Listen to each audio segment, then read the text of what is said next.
Well, why don't I start with the beginning and then we can jump in because I know you've got a lot of information. People are so interested in this topic. So, thank you everyone for joining us this evening with the Down Syndrome Association of Delaware. This webinar is being recorded. You should have seen that on your screen already, but wanted just to confirm that. And we will be sharing it on our website and it will be available later also. So about the webinar, so join Dr. Abigail Strang, Dr. Heather Nardone, and Dr. Taylor Maclean from Nemours Children's Health for this informative webinar about healthy sleep, any sleep issues, and sleep treatments for individuals with Down syndrome. The webinar will discuss sleep apnea in individuals with Down syndrome, a range of treatment options for sleep apnea, including hypoglossal nerve stimulation, as well as other possible surgical procedures, the importance of healthy sleep, and recommendations about sleep studies, when they are needed, and how to prepare. Again, the webinar speakers include Abigail Strang, MD. She is a pediatric pulmonologist and sleep specialist from Nemours Children's Hospital. Heather Nardone, MD, a pediatric otolaryngologist, and Taylor Marie McLean, a pediatric psychologist, Dr. Taylor Marie McLean. So welcome to all of our amazing speakers. I'm going to turn it over to Dr. Strang and you all can take it from here. I will just be in the background. If there's any questions, if someone cannot see the questions, etc., I can step in and do that kind of thing and monitor the chat.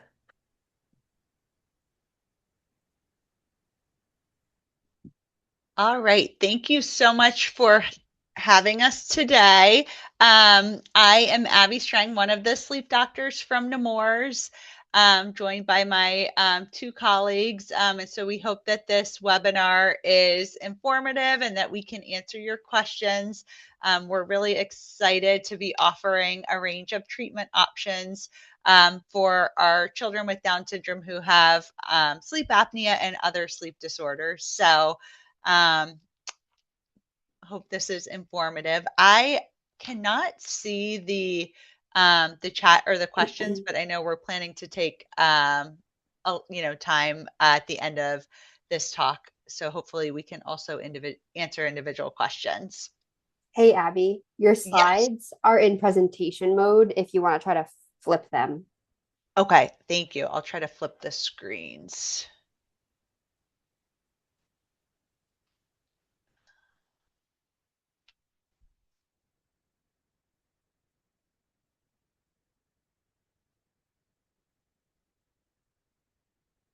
It's still in presentation mode. I don't know. I think if you go over to the left, Or if I the on the PowerPoint itself, if you hit display settings, I think you can say flip.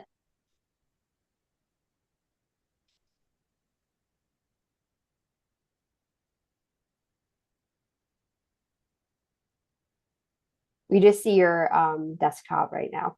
Okay. Let's Yeah, see. yeah.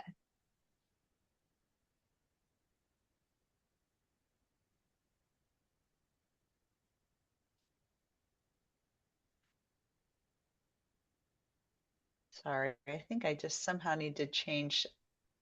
I have two monitors and I need to change the configuration.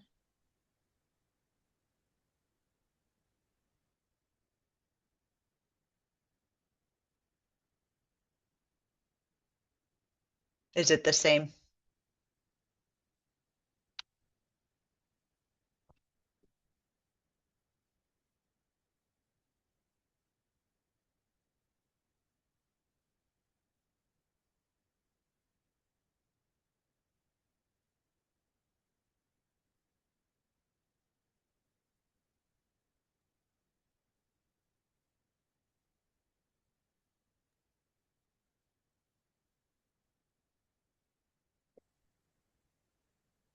Abby, do you want me to see if it's any different on mine? Sure, yes. Do you have the slide deck? And then Sure. yeah, if you could just advance that may.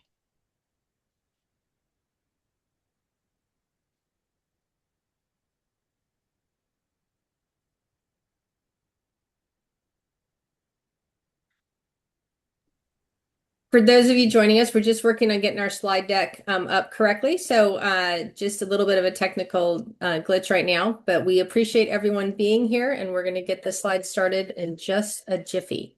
So we've got it figured out. So we're going forward. But we know we've got a nice group of people here today. So we'll make sure that we get to everyone's questions. Please use the chat to type in any questions. There will be time later also to ask specific questions and interact with our guest host. Thank you.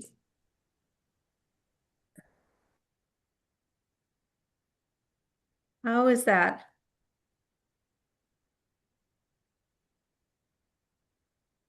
That's great. Okay. So today we will talk about mostly about sleep apnea and breathing disorders in children with Down syndrome. We'll also talk briefly about some non-breathing sleep disorders, and we plan to talk about a range of treatment options, including different medical treatments, as well as surgical treatments, and Inspire, which I know everyone is excited to hear about. And then we're also going to talk about the logistics of getting a sleep study, when sleep studies are recommended, and strategies and resources that we have to help prepare your child for the study. Why is sleep important? We know that sleep is important both for learning and mental and behavioral health, as well as for physical health. So sleep is important for memory consolidation and learning, as well as for growth. We know that growth hormone and different other hormones are secreted during sleep. Sleep is important for immune function and regulation.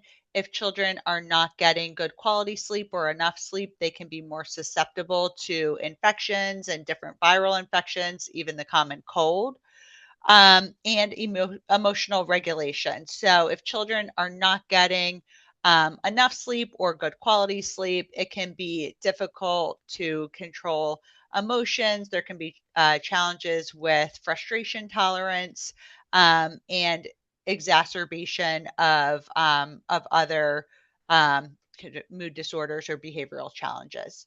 So poor sleep, in summary, can worsen attention, learning, and behavior, and lead to long-term effects on cardiovascular health.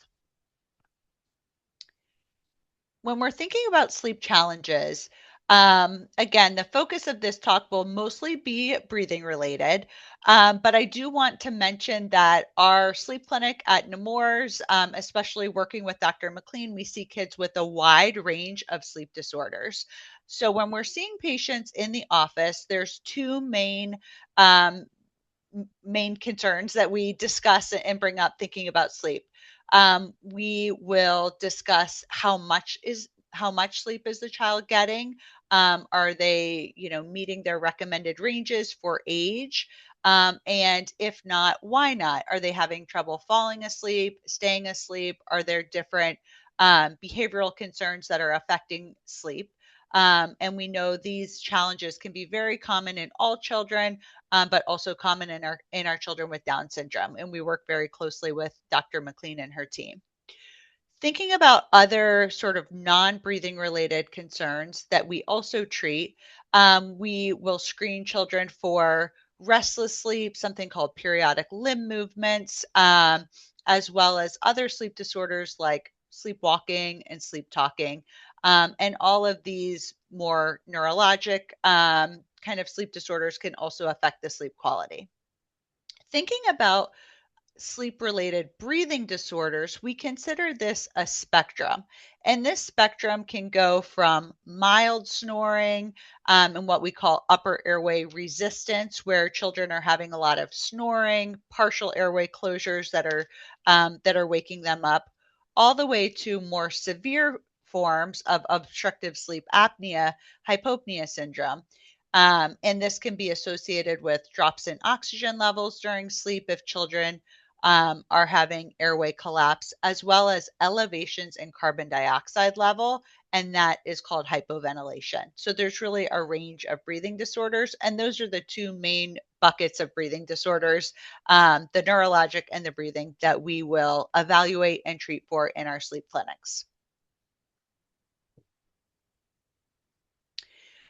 One question that comes up very often and that the pediatricians will also screen for is, how much sleep does my child need by age? And so what I like to reinforce with families is that there is a range per age, depending on the child's needs, on their genetic makeup. And so this is a graphic from the American Academy of Sleep Medicine, but it shows, for example, for a 3 to 5-year-old, a normal sleep duration can be anywhere from 10 to 13 hours divided, during the day and with the nap, and then with overnight sleep. And 10 hours may be healthy for some children. For other children, they may need, closer to those 13 or 14 hours. And so you really have to look at, how the child is doing with their daytime function to determine what's the sweet spot for that child's age. We do note that children who have Down syndrome tend to be at the higher end of the range often, which may be due to hypotonia and working harder in terms of sort of needing to use more muscle strength during the day. So one observation is that children with Down syndrome tend to be on the higher end of the range. In terms of sleep apnea, there are very high rates of sleep apnea in children with Down syndrome. And we'll talk about this a little bit more later on in the talk about why anatomically children with Down syndrome are predisposed to sleep apnea. But in the literature nationally, there are very high rates reported. So for children who are coming in for sleep studies, rates as high as 76% of all children who are coming in for sleep studies are reported to have some degree of sleep apnea. With one of our summer students a few years ago, we looked at children at Nemours with Down syndrome who had sleep studies done at early ages. And we found that actually about 80% of children had some degree of sleep apnea. Again, these were kids who had sleep studies done a little bit earlier than maybe average. But it's very likely if a child with Down syndrome comes into the sleep lab that there will be some type of breathing abnormalities noted. When we looked at our group of children from Nemours, we found that of the children with sleep apnea, many also had sleep apnea that was in the moderate to severe range, which is also consistent with national studies. We'll talk about this, I think, a little bit later with Dr. Nardone, who has some great images to show. But sleep apnea is more common in children with Down syndrome related to certain craniofacial features, such as mid-face hypoplasia, the area around the nose, a smaller airway, and larger tongue. Also, hypotonia or changes in muscle strength associated with Down syndrome can lead to airway collapse, enlarged tonsils and adenoids, obesity, and then higher rates of existing cardiopulmonary disease, such as differences with airways, something called tracheomalacia. Kids with who are born with different types of heart disease also have increased risk factors.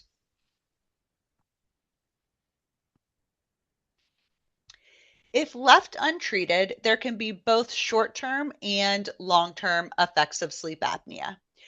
In the short term, children may be sleepy during the day. On the flip side, some children who are not getting good quality sleep are actually more hyperactive or impulsive during the day. There can be challenges with attention at school and learning challenges.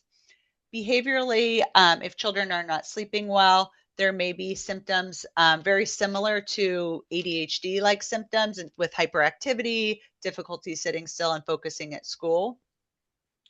And long-term, thinking about cardiovascular health, if there's ongoing sleep apnea, especially if there are drops in oxygen overnight, long-term, this can lead to elevated blood pressures or even elevations in the pulmonary pressures around the heart.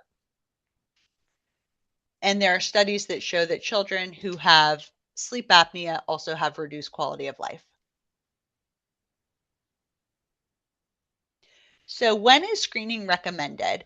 The current national screening guidelines recommend that children with Down syndrome complete a screening sleep study. So even if they don't have any symptoms by the age of 4.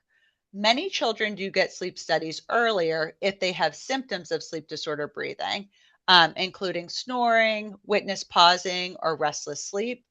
If there are challenges with daytime sleepiness or behavioral concerns, a repeat sleep study is recommended after an airway surgery. So after a surgery such as removal of the tonsils and adenoids, or if there's significant changes in weight.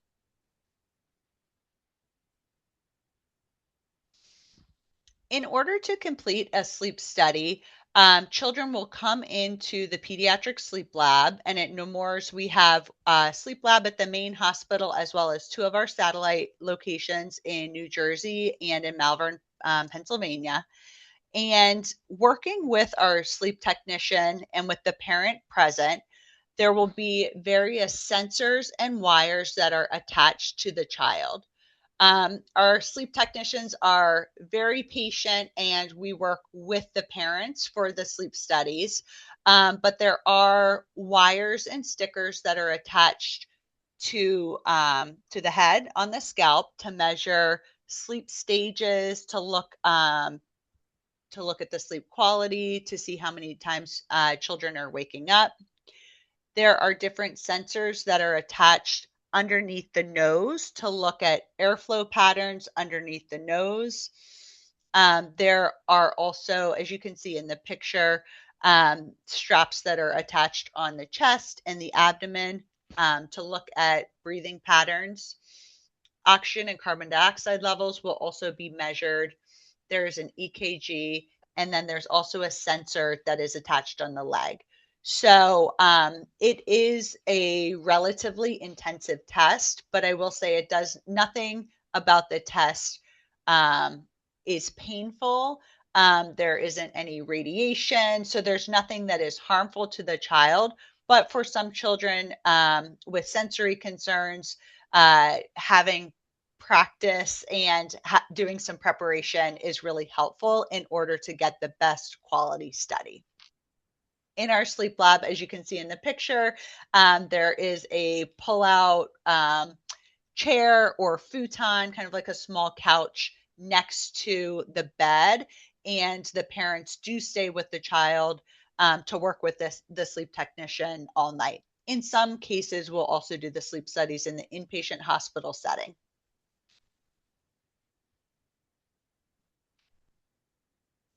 If there is sleep apnea present, there are some non-surgical treatment options. The first line treatment is surgery, which Dr. Nardone will discuss. But if there's snoring or very mild sleep apnea, we will at times choose to use medications first. The medications that are primarily used are intranasal steroids, so fluticasone nasal spray, also known as Flonase, as well as other allergy medications such as cetirizine, loratadine, or a medicine called Montelukast or Singulair.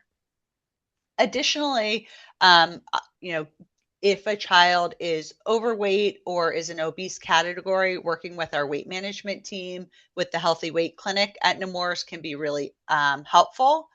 In some cases, we will also recommend positional therapy. Trying to sleep on the side or if a child can try to sleep on their belly, can be helpful because sleep apnea is usually worse when a child is sleeping on their back. And then working to optimize other medical comorbidities, for example, ensuring that thyroid levels are normal, that the child is not anemic, and then optimizing asthma medications.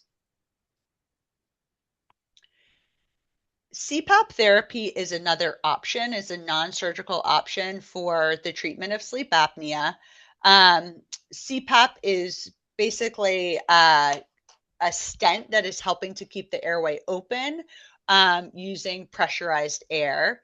And it can be used typically without oxygen, sometimes with oxygen, and is delivered using a small mask that goes over the nose or over the nose and mouth. Many of our patients do very well with CPAP, and we work with our sleep psychology team for desensitization strategies to get children used to using CPAP overnight. But we also have children who have trouble getting used to CPAP, and so again, we will work with our sleep psychology team, and we work very closely with Dr. Nardone and her team to explore whether the patient may be a candidate for additional surgical options. So now I'll hand it over to Dr. Nardone, and then I think we'll all come together for questions at the end. Great. Thanks so much, Dr. Strang. So just to introduce myself, so I'm one of the pediatric otolaryngologists at Nemours, where I've been for about 13 years. I have a general ENT practice, but my focus has come to be over the years sleep. And so, you know, we hold a multidisciplinary clinic with Dr. Strang and her colleagues in pulmonology and sleep medicine, and myself with ENT, where we'll see many kids, and we'll talk about it in more detail later, who have complex medical needs and kind of more complex situations with obstructive sleep apnea. A few of the slides that I have in the beginning are similar to Dr. Strang's. I'm going to go over them again because I think they're really important points. Number one being sleep apnea is incredibly prevalent in the Down syndrome population. About half to three-quarters of children with Down syndrome will have obstructive sleep apnea. And half of those who have it, the sleep apnea is on the more severe range. So it's not mild, but moderate or severe. I think another important point is it's really hard for parents to discern whether their children have it or not. I'll have a lot of families who come into the office and they report that their child may have a history of snoring, that they may be a little restless, and then we order a sleep study and are shocked at just how severe the findings are. And so, with all of that being said, that's why the American Academy of Pediatrics does recommend that all kids with Down syndrome, regardless of symptoms, should have that screening sleep study by 4 years of age. And again, these are the risk factors that Dr. Strang mentioned earlier. I just wanted to put some images to what she was talking about. So, in all kids, big tonsils and big adenoid are really common from the toddler ages through, I would say, about elementary school ages. Those tissues, they're part of the immune system. So kids are fighting a lot of colds and viruses. Those tissues swell and they become big and obstructive. And you can see those in that second image on the slide. And that's true for kids with or without Down syndrome. Same thing with obesity. Obesity is prevalent in our population. It's something that many of us struggle with. And so that too can contribute to a significant degree to obstructive sleep apnea. Looking at things that are a little more specific to kids with Down syndrome. So you can see in that baby on the left, what we call mid-face hypoplasia. So, the area of the cheeks kind of by the nose is just ever so slightly flatter, and that translates into a narrower airway internally. Similarly, the tongue of that child and the tongues of kids with Down syndrome tend to be a little bit bigger relative to the size of their mouth. And so as a result, when they sleep, that tongue collapses backward at night and causes obstruction. Something else that's unique to the Down syndrome population is what we call lingual tonsillar overgrowth or hypertrophy. And you can see that in this third image here. So you have the tongue muscle itself, and then this lumpy, bumpy tissue. It's the same tissue as the classic tonsils that we all think of, but this grows at the back of the tongue and causes added obstruction there in kids who have it. And for reasons unknown, that's something that's much more prevalent in the Downs population. So first line treatment in kids, period, is adenotonsillectomy. So removing those traditional tonsils that you can see on the lower right, and then similar tissue called the adenoid. So if we have a child who has a positive sleep study and has a fitting exam, then we will recommend removing those tissues. For children with Down syndrome, we typically, well, not typically, always observe them overnight. They're at a slightly increased risk for needing some oxygen that first night. But that being said, the vast majority of kids uh, with Down syndrome do go home the next morning. And like Dr. Strang had mentioned, we do like to get a repeat sleep study once that area is healed in. So about 2 to 3 months after the adenotonsillectomy, we'll repeat a sleep study and see what our new baseline is. And this is very important because we know that the tonsillectomy and adenoidectomy is going to help in the correct patients, but in the properly selected patients. But even though it's decreasing the severity of the disease, about a third to a half of kids are still going to have some degree of residual sleep apnea after that adenotonsillectomy.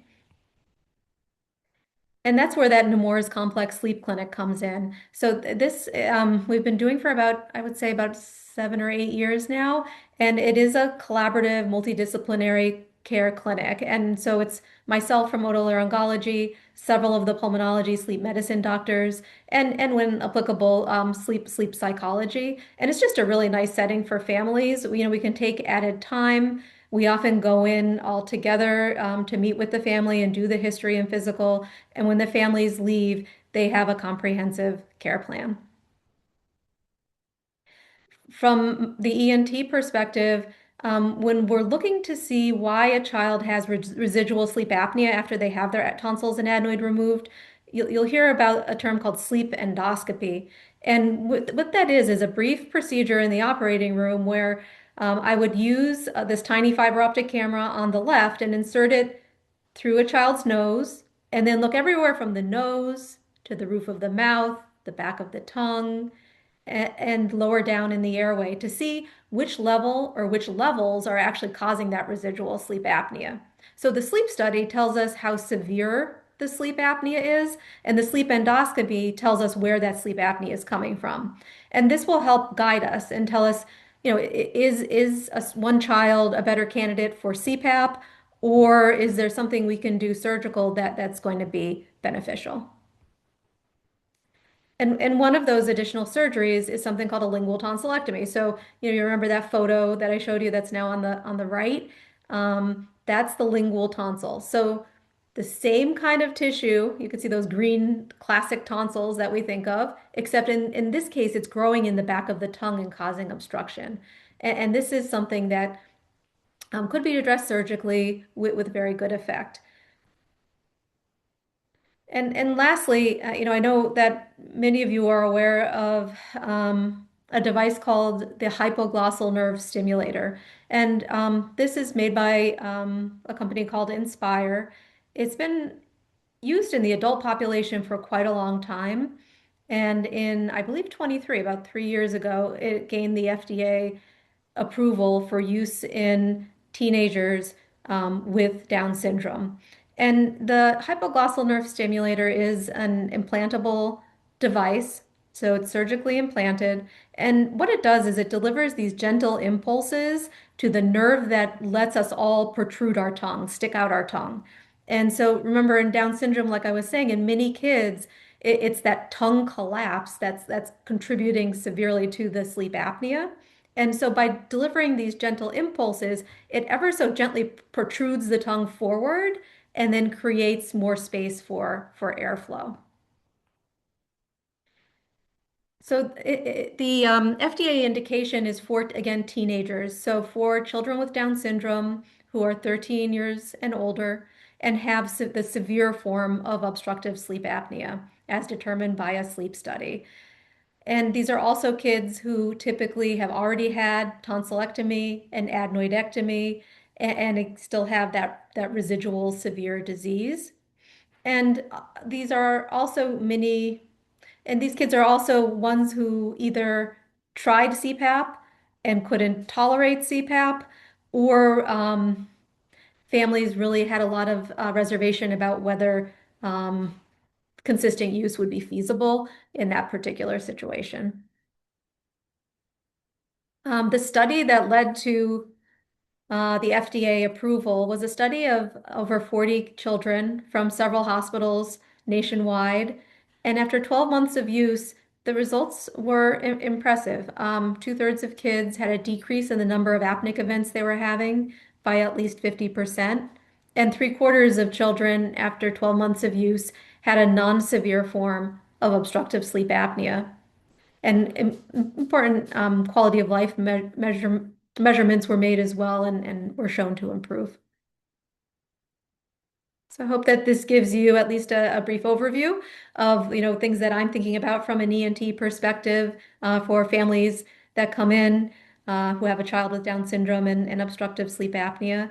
I have my email on the lower left there, and if you have any general questions, certainly feel free to reach out. Thank you.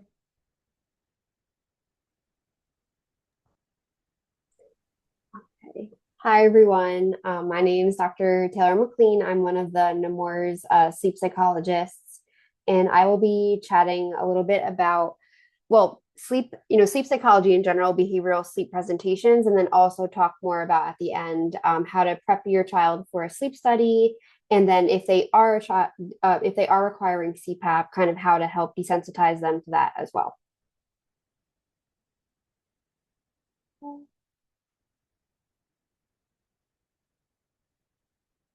Thank you.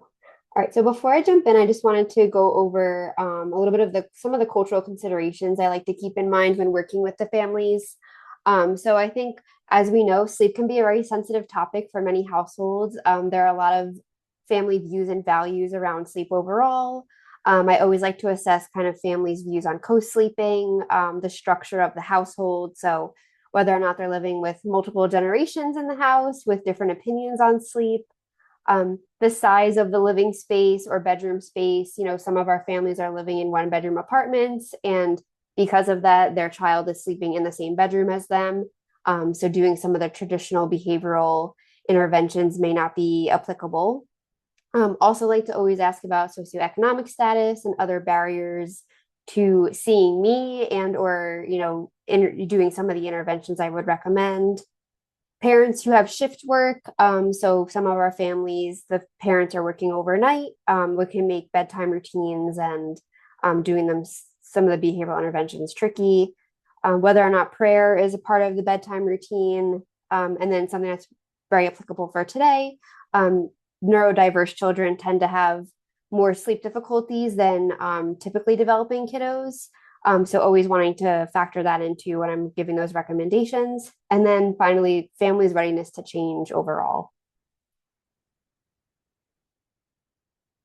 All right, so some common behavioral sleep challenges, and Dr. Strang had already alluded to some of these. I highlighted some of the ones that we would probably see most in more of our younger children or our neurodiverse population. First being the behavioral insomnia.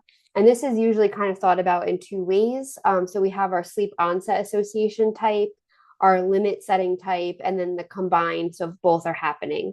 Sleep onset association type really means that the conditions the child falls asleep with are not present overnight, which causes some more of those night waking. So for example, if you are a parent who nurses to sleep, most often we see that those babies are waking up throughout the night multiple times, looking for mom to nurse again. So that kind of creates this sleep schedule that isn't obviously conducive to good quality sleep for anyone in the family.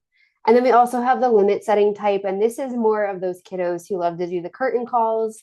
So when you're trying to put your child to sleep, they're asking for more water, they're asking to use the potty again, they're asking for another book.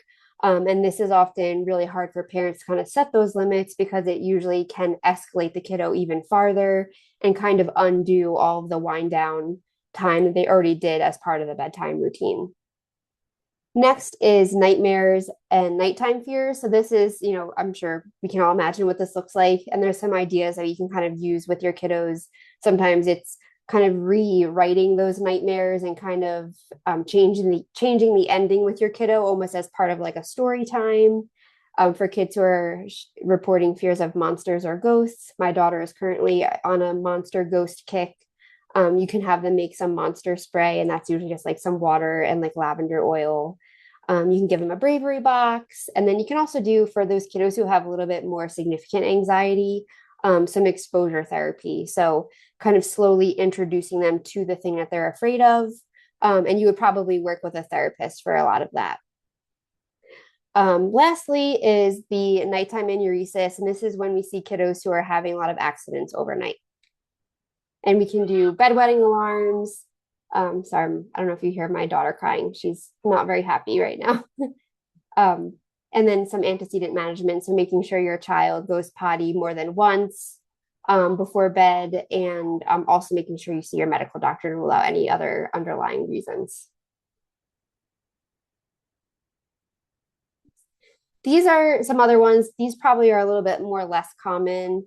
So circadian rhythm disorders, this is when the child's internal clock or biological clock is kind of out of sync with the environment. So this is for kiddos who have that delayed sleep phase. So, their body may not be getting tired until like 11 p.m. midnight, which then kind of moves their entire sleep window backwards. So you can work with a psychologist on that as well, or you can introduce some like environmental things like bright light in the morning, or you can slowly fade their bedtime earlier and earlier by like a couple of minutes every night. And then lastly, parasomnias. So these are the things like sleepwalking and then night terrors for some of our kids. And these are usually happening in the first third of the night. Sleepwalking is kind of as it's described. So a kiddo is getting up and walking around the house.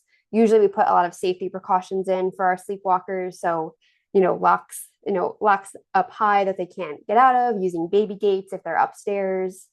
And then for sleep terrors, a lot of the times parents are mistaking sleep terrors and nightmares for each other. So the big thing I like to ask parents is, are they actually awake?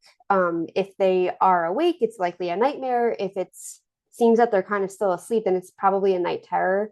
And I usually have parents just walk into the room silently and seeing how the child responds. If they're not responding or aware that you walked into the room, it's most likely a sleep terror. And then these are some interventions. I've already alluded to some of them. The bread and butter of sleep is really establishing a really good bedtime routine. And this is usually where I start with all of my families. Some kiddos benefit from a good visual routine where they can actually like check off each step as they go. And maybe they earn a sticker or they earn an extra book at the end if they make it through their routine.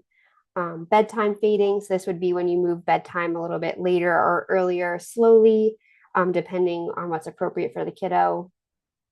Sleep restrictions not really applicable. That's more for our teenagers.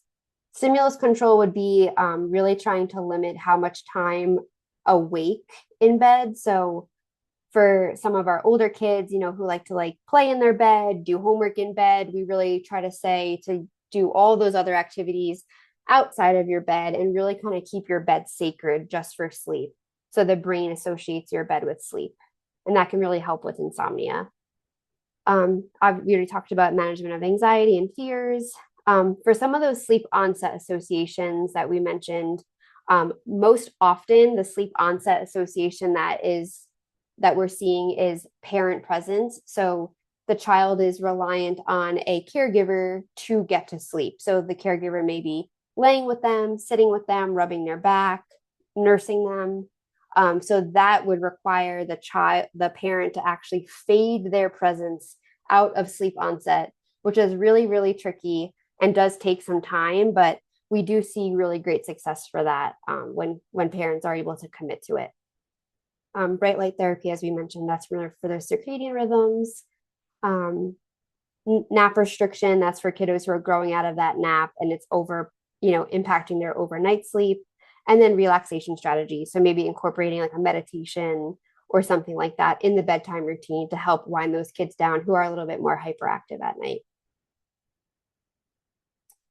Okay, we can skip the video, but if anyone is a Modern Family fan out there, this is a really funny clip about the Ferber method, which is some of the parent fading techniques that we talked about, where you kind of increase the amount of time out of the room. And in this clip, they'll say they're Ferberizing their baby, which is a funny thing for the sleep world. So if you have time to come back to it later, you can definitely watch the video. It's pretty funny. Okay, so now we're going to move on to the next section, I guess, of my portion is the sleep study. So what if my child needs a sleep study? So the sleep psychology team at Nemours does offer behavioral desensitization for sleep studies.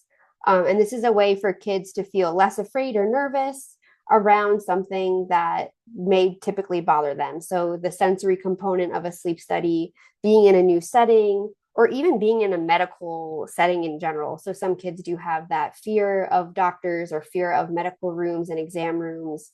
So just having more practice in a slow, safe way is really what we try to offer.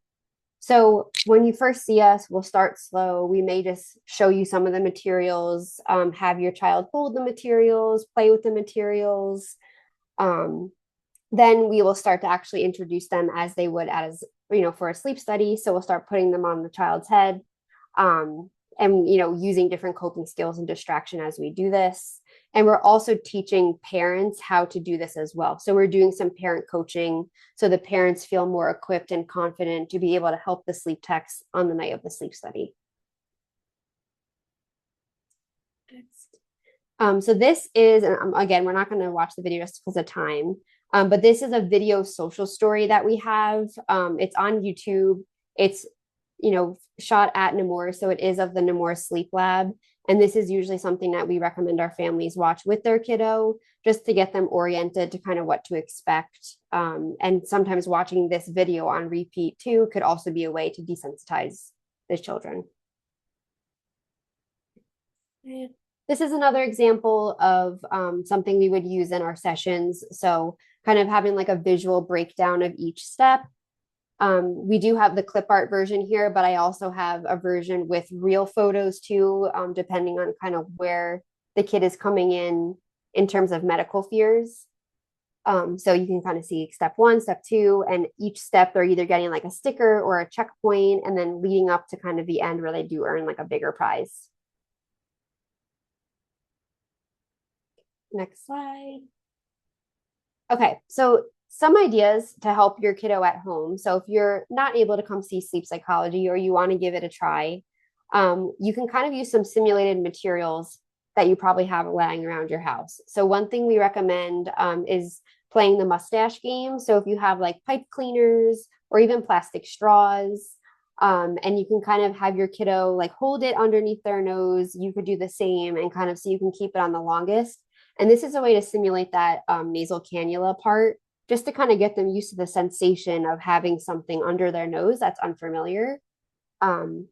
With some of the EEG leads, you can try using yarn or string, and just having like them hang some from their hair. You could use medical tape and actually tape them for kiddos with shorter hair. And this is a way to get used to kind of having like long things hanging from them. Same thing for the different leads, like on their legs and on their chest. You can use stickers or medical tape. Some kiddos love Band-Aids, so you can just use some of those Band-Aids and also try some of those on the cheeks and chin to simulate some of those EEG leads. If you have some extra belts lying around, you can kind of put 2 belts on them. And you can also have them kind of play with their stuffed animals or play with their dolls and dress those comfort items up too for their sleep study. And I usually recommend families actually bring some comfort items to our practice too, and we can kind of practice on the stuffy and then practice on the kiddo, just to model some of it to help kind of take some of that anxiety away. Okay, next is CPAP. So we do offer some CPAP prep and CPAP desensitization as well.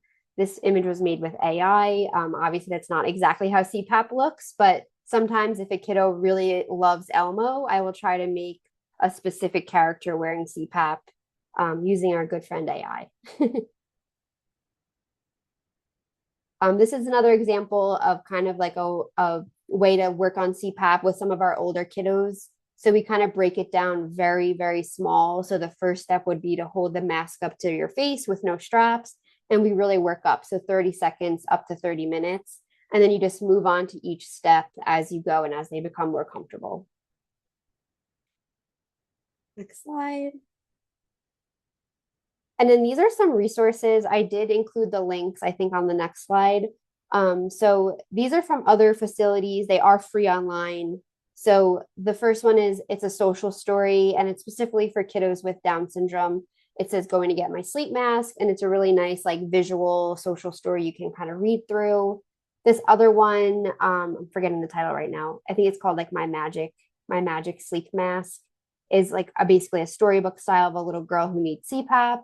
And then this other one on the right with the lion is also a story about CPAP and about this grumpy lion who's super grumpy, and everyone in the jungle encourages him to try CPAP. And then he ends up being happy after wearing his CPAP because he's sleeping and getting much better sleep quality.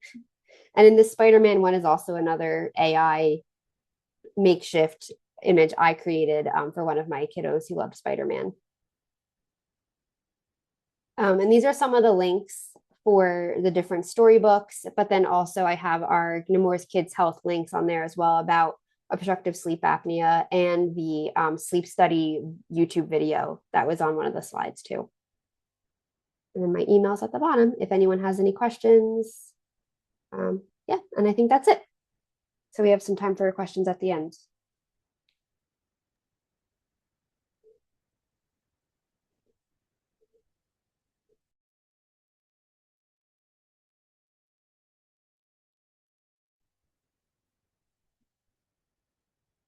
There was one question in the chat about how to get referred or connected to the complex breathing clinic. Typically, our kids are seen in the sleep clinic for their sleep studies and followed by one of the ear, nose, and throat doctors, and sort of go through the typical process with their first sleep studies and the first procedures that Dr. Nardone mentioned. And then if there's ongoing sleep apnea, difficulty with CPAP, interest in further procedures, or discussion of Inspire, the hypoglossal nerve stimulator, for example, will refer to that specialized clinic. If you have any questions, certainly about your child specifically, you could reach out to one of us.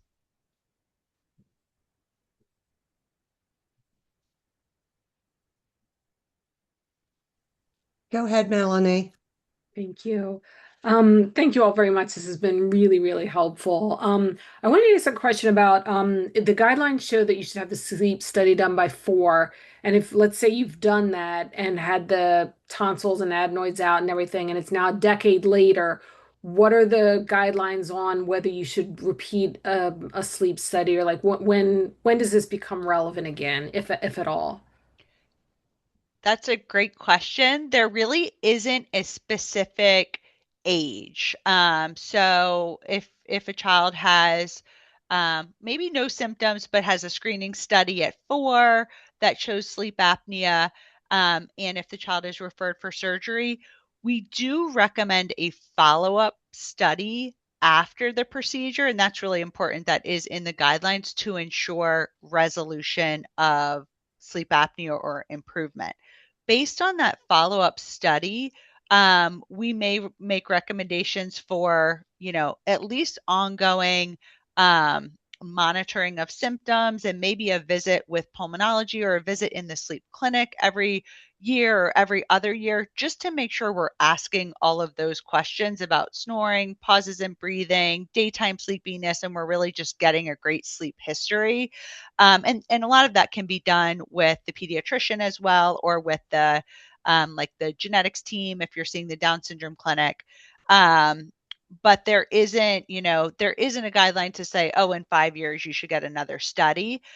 So we really go based on symptoms, and if there's a return of snoring, or if the child is, becoming sleepy during the day, or maybe energy levels are just low, we really have a low threshold to repeat the study. Thank you. I will add to that because, and I did want to speak, and I will, about the Inspire device. My son Connor has Down syndrome. He's 26 now, and he got the Inspire device 2 years ago now.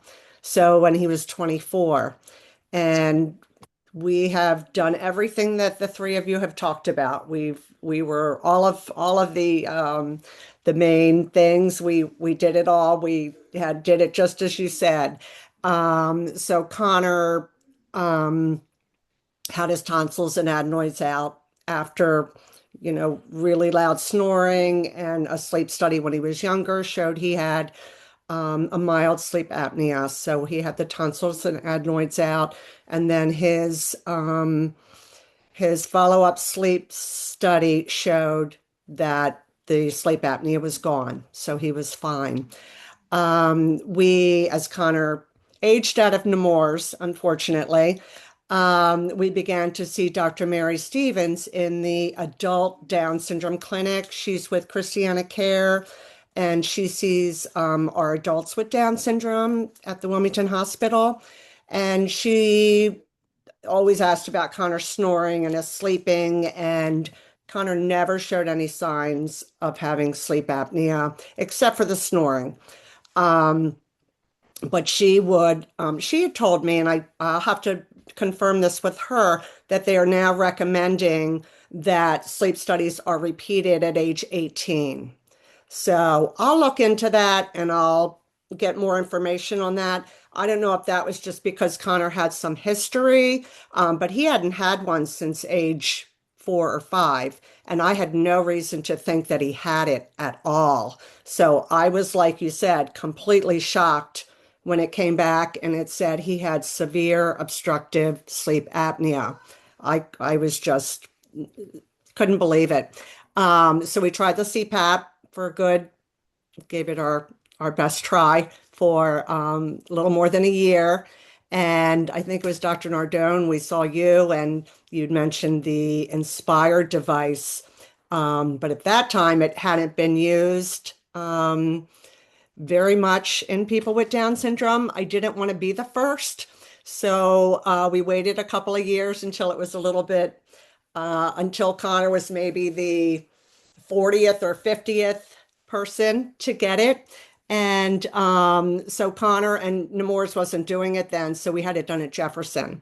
It was a very easy procedure. We were home the next day. It was very easy to get the settings correct, and it has worked beautifully. And we're very happy with it. He's typically very tolerant, but something about that CPAP machine he hated. So it wasn't an option for him. So we're really grateful to have this device, and it's worked great ever since. So, but I will check into that age 18, because if she hadn't said that, I would have never had this done, and I would have never known. And it really affects their quality of life, from just how they feel, cognitive. I've been on several webinars about it from Mass General, just all over the country. It's been linked to Alzheimer's. So it's just really, really important, especially for our families. So yeah, hopefully everybody, if their child is over age 4, that you've had one. If not, I love these. They didn't have these when Connor was doing his sleep studies, the desensitization and the social stories and all that. He's pretty chill, so he didn't have any trouble with that anyway. But I love this for our families, because a lot of our families, it's a real issue with the kids' sensory. So I love you have this whole programs set up that you can help with that too. So hopefully that'll make parents more, more apt to get the sleep study and a follow-up and then another one. Thank you, Susan. Donna, you had a question? Yes, hi.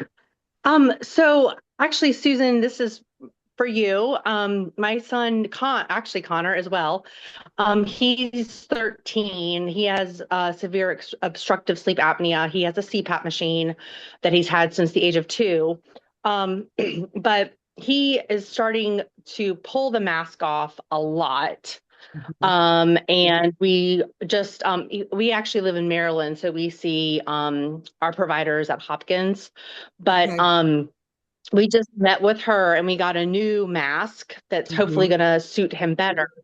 But she and I did talk about Inspire maybe when he gets older. So what I was wondering is, should we wait later for that to be a possibility so he's able to like turn it off, or like what does, because right now he takes the mask off or I go in and turn the machine off Right. in the morning.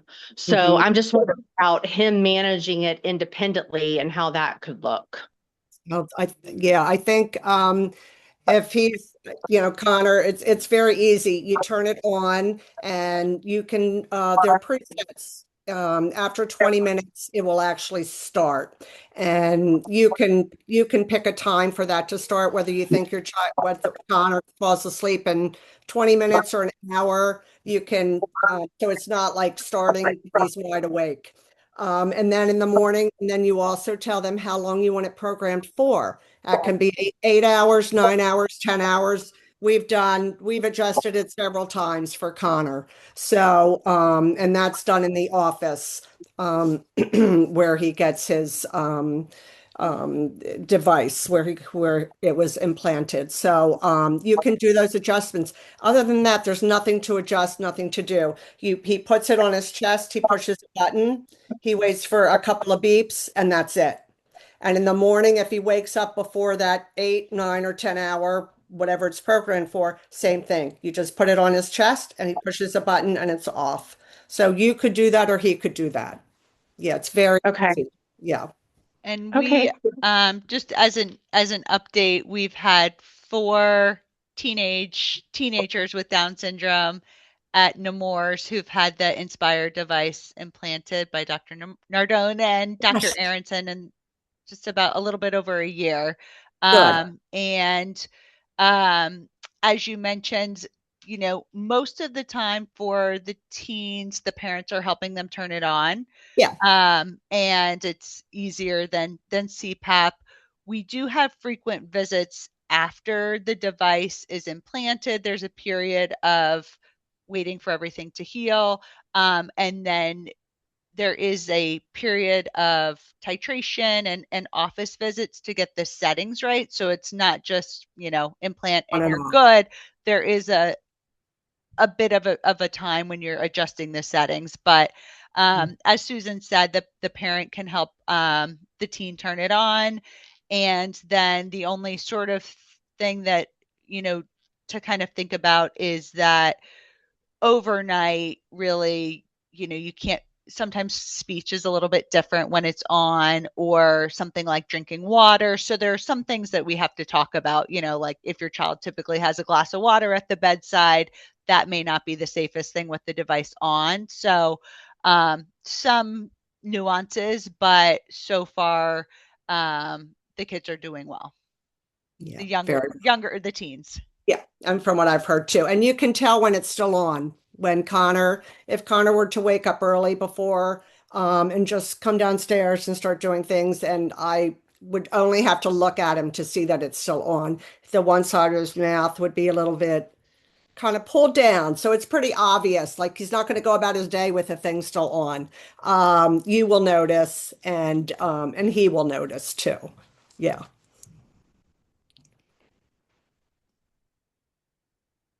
So the age right now is 13 and over with, for teens with Down syndrome. That's 13. correct. Yep, Okay. 13. Okay. Yep. Good. I like that. That's wonderful. And I know there's another concern with and yeah, there is a couple of, just trial and error with getting the titration correct. But that wasn't a big deal at all for Connor. Went very smoothly. I think he had the surgery in December, and like 3 weeks later, we were good. Yeah. And I just want to say too, Connor's his obstruction is his lingual tonsils. And, I don't know when they grew. I don't know.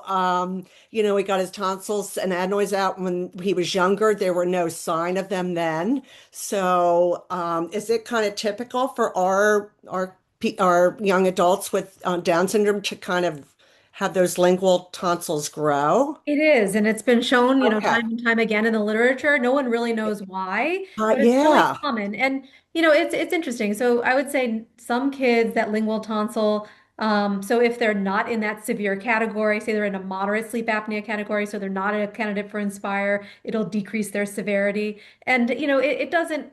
I wouldn't say the lingual tonsil very rarely is a curative, but it could bring a child from a moderate range into a milder range. Or I've had kids who are so severe that they're not even a candidate for Inspire, but then we do the lingual tonsil and create enough improvement that we had one child who then was able to get implanted. So Oh, yeah, so you kind of have to just carefully have the discussion with the family and their situation, and then kind of okay. tailor the recommendations. Yeah. Well, that's Thank you. good. Good to I know. see another question here. Katie, did you want to ask your question? Sure. Thank you so much. This presentation has been so very helpful, just so applicable to the journey with my son and just what some options are with him. So I'm very interested in exploring these other avenues that you guys have, which seems so super helpful. Just as a parent with a child, you tend to think like, okay, CPAP's not going to work. I don't really have many more options. And so you really kind of beat yourself up as a parent of like, exhausting social play as much as you can with getting them used to it and stuff. So I'm just very appreciative of everybody's input and teamwork in this and making it successful, not only for the children, but also for the parents and family involved. So thank you. What I was curious about was what some side effects have been shown to be from the implant of, things to look out for, or, you were talking about who's a prime candidate for that. And also a question about with the age 13, does your sleep study have to be once you're 13, or could it be you're 12 and then you get implanted at 13? Yeah, so the sleep study, they usually want a recent sleep study. So within a year of surgery, kids will need an updated study. In terms of complications, so the side effects or complications are luckily incredibly rare. We always worry with any implant about infection, and so we take a lot of precautions perioperatively to minimize that risk. And that risk is well below 1%. There's also less than 1% chance of a generator failure. So the generator device, it sits almost like a pacemaker does on the chest wall. And there have been some incredibly rare reports of that failing, in which case we would need to just replace the generator itself. So it would be a much more limited surgery. Um, Aside from that, the device has actually evolved a lot, and I don't know, probably even from when Connor had it. And, there used to be a lead that sensed the respirations, and now they don't even have that. So now there's technology built into the generator itself that makes it kind of the device smaller, more compact, makes the surgery less time consuming less time for the child under anesthesia. There have been a lot of kind of positive innovations that Inspire's made over the last couple of years. Did that answer your question, Katie? Yeah, that really was helpful. Thank you for Mhm. sharing that. Mhm. And Yeah, like yeah, as yeah. Dr. Nardone said, it's really such an individualized discussion because, you know, um, there may be sort of depends on the anatomy and what the airway looks like when she does the scope and the lingual tonsils. And then there are basically guidelines from when the FDA approved the device in terms of the age and sort of, if we're looking at numbers for sleep apnea, if, abnormal, we'll say is 5, like a 5 might not qualify, but, a 10 does, but again, it can't be too high. So they're sort of pretty individualized discussions that we would guide you through. And we really do a combined visit, and I think spend a good amount of time talking about the short-term and long-term risks and benefits of the procedure. So that would come in that complex visit tailored to your child. Thank you. And there also have to be, your child has to qualify also. It's not for everyone. They will not recommend the surgery if, if your child doesn't appear that it will be successful for them. It's weight, different things like that, right, Dr. Nardone? Yeah, And that's right. So it's age, it's the numbers, the actual numbers on the sleep study, yep, BMI, BMI, exactly, and the anatomy. So we'll do that anatomy, right, endoscopy we talked about, and what I have to see are certain patterns of obstruction that we know are going to respond well to Inspire. right. Yeah. And Dr. Nardone, you had mentioned, so the approval is 13 plus, but nationwide, some centers are doing 10, 11, 12-year-olds. There is also, it's a process. So it's not like you have the consult and 1 month later you're going to the OR. It does require sometimes repeat sleep studies, depending how long it's been. Usually an insurance requirement, and something that we recommend also, just because sometimes kids surprise us, is to try CPAP. So even if Yeah. okay, my child, as soon as they see it, they'll be pushing it away. Some type of trial is required, but anyways, and then the airway evaluation. So it is a process. So if you're really, hoping for 13, sort of getting in with us sooner to start the process, to try CPAP, to have your repeat sleep studies after 10, I think would be helpful. And they may, in the future, maybe the age would even be lowered a little bit. True. Thank you so much. Does anyone have any other questions that they would like to? I know that there's been a few in the chat that Dr. Strang has addressed. Is there anything else that anyone would like to ask of the group? So if someone calls to make an appointment, would they ask for just one of you or the sleep team if they have questions about whether their child has sleep apnea? So I think the first step, if your child hasn't had a sleep study, would be to call Nemours and ask for the sleep team for what's called a sleep evaluation. Okay. And we do see children in the office before all sleep studies. That gives us an opportunity to do a physical exam and talk to the parents about what the sleep study entails, and usually we'll schedule it that day too. And if your child, had a sleep study 5 years ago and you think it's time to get back in, that's usually the first step. And then depending on the results of those and working with the ENT team, we can help guide you, to that complex sleep clinic. Excellent. Thank you.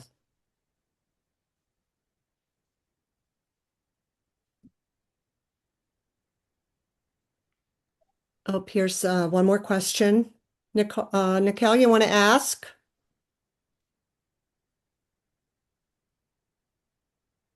Oh, where's it? Sorry.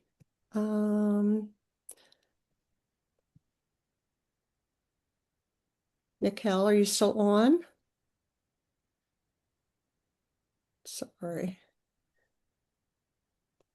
Okay, her mic isn't working. Let me see if I can pull up. Sandra, do you see her question?